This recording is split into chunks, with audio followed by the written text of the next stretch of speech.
నమస్కారం. జై శ్రీరామ్. భగవద్గీత 3వ అధ్యాయం 41వ శ్లోకం.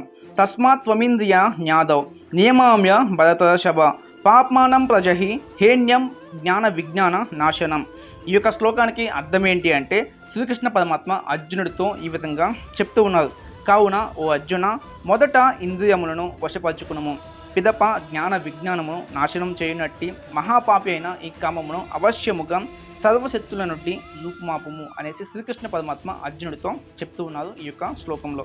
ఇంకా సింపుల్గా చెప్పాలి అంటే, అర్జున, ముందు మనం ఇంద్రియాలను అదుపు చేసుకోవాలి, తర్వాత మహాపాపి అయిన ఈ యొక్క కామమును మనం అయితే జయించవచ్చు అనేసి శ్రీకృష్ణ పరమాత్మ ఈ యొక్క శ్లోకంలో మనకి చెప్తూ ఉన్నారు. కాబట్టి మనందరం కూడా ముందు మన యొక్క ఇంద్రియాలను అదుపు చేసుకోవడానికి ప్రయత్నించాలి. దాని ద్వారా మనం ఈ కామాన్ని అయితే జయించవచ్చు. ఇది ఈ శ్లోకం అయితే మనకి చెప్తుంది. ఐ హోప్ మీ అందరికీ కూడా అర్థమైంది అనుకుంటున్నా. నచ్చితే చిన్న లైక్ చేసుకోండి, కుదిరితే మన యొక్క ఛానల్ అయితే సబ్స్క్రైబ్ చేసుకోండి, పేజ్ని అయితే ఫాలో అయిపోండి. జై శ్రీరామ్.